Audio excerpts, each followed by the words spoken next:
Hi there, this is Roger Tyler from CSU Crops Testing, and I wanted to give a brief tutorial on how I like to navigate the Ubidots dashboards that I've created for all of our cooperators where I have weather stations installed. Um, I think it's pretty straightforward, but maybe this will help out. So the first thing to do is, of course, to go to the website. You can go to https://csukropstesting.iot.ubidots.com, and it should bring you to the accounts sign-in page, or what I've got up right here. So for most of our cooperators, it's simply the last name and then the password that I've sent to you. Also, it is case sensitive, so make sure that caps lock is off, I suppose, and you can reset your passwords, or if you don't know what it is, I can reset it for you. Just let me know. So we'll sign in here. Now the first thing that we'll land on is this dashboard that I've created for everybody. This should be pretty similar for almost everybody. I think a few people have edited theirs, especially, which is great. I'd love to see that people are using it. So the first couple of things up here is there's this data drop down and devices drop down. If you click on the data and then dashboards, you'll land at this screen right here. If you go to devices, you will land on a page like this, and this is basically, excuse me,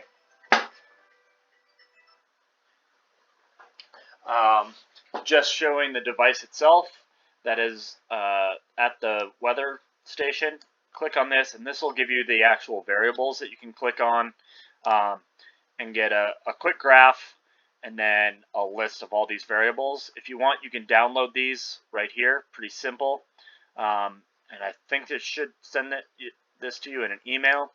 You can adjust the date up here for whatever you want. So these soil moisture sensors, by the way, send data every 1 hour. Everything else sends data every 5 minutes. And then you can pick what you want here, raw, average, minimum sum, and it will recalculate based on these other selections that you make. So if you want to look at the raw data or the average data, you can do that. So we want to go back to the dashboard. Simply go here. If you want to create another dashboard, you can use this.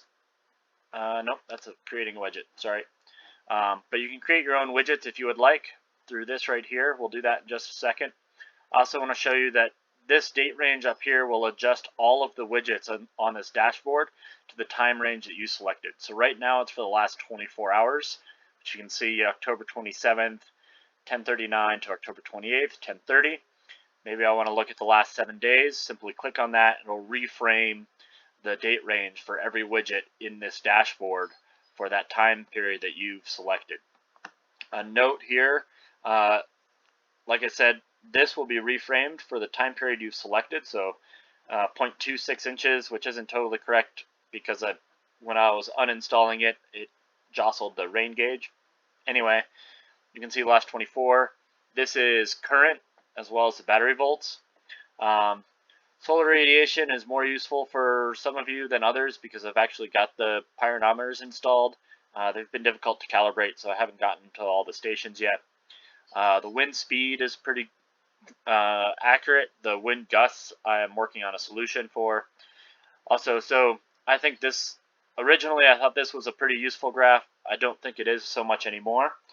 As you can see, when you mouse over it, put your cursor over it, it'll create a line, and that vertical line will tell you where you're at in the graph, what the date and time were when that was taken. And then if you look at the legend in the gray box that pops up for that time, you see that blue is the humidity, red is the air temp, and green is the dew point. So then you can look at those lines and have an idea. So let's go ahead and adjust this so it's a little bit more usable. We'll go to edit. And what I'm going to do actually is I'm going to remove the humidity. Not too hard, so I'm just going to hit that trash button.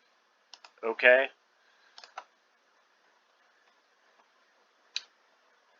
I don't know why it said that.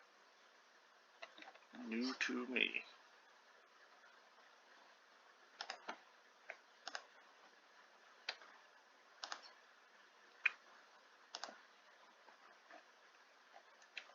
So maybe I won't be doing that on this one.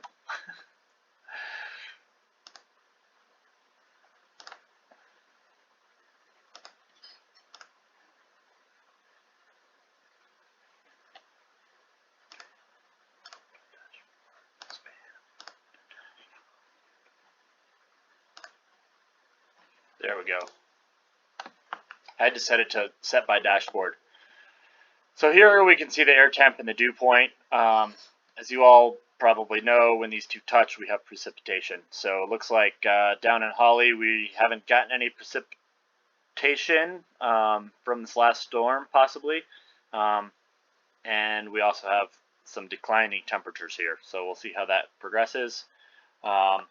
Here's the soil right here, temperature and soil moisture. The way that these run, this is just the raw value for the soil moisture. Say anything above 550 is probably pretty good, pretty decent soil moisture. If it goes up above 850, it's probably meant that the sensor has gotten corroded and I need to replace it. So if there's anything that you want, please let me know. We can create another one real quick. Go to add variables. You'll select the device. Let's do air temperature. There should be two for a lot of these. This first one is in Celsius. Air temp for Fahrenheit is here. Click the OK. Aggregation method. Let's do minimum. Span, hour, line, and we're going to do a bar chart. Bar width. Let's do 10. And we'll see what that creates for us. So here we have a bar chart that we've just created. We can adjust the width of these bars so we can see it a little bit better if we want. I forgot to name it, so we can do that. And that's just here at the top, name. I'm going to say minimum hour temp in F. Click OK. There we go. It's redone. Maybe you don't like that color. You want it to be something else. It's not too hard. You can click on this square right here. Let's make it blue because why not? You can change decimal points if you want. If you want the date format or to show the date, you can turn that on or off.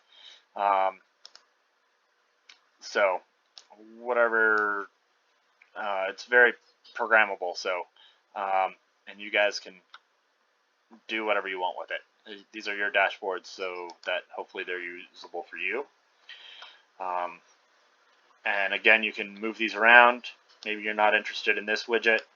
Move that out of the way. And I'm going to move this one, minimum hourly temperature. I'm going to size it a little bit differently. All right, that looks good to me. So please, if you have any questions, get a hold of me. You've got my email and hopefully my phone number.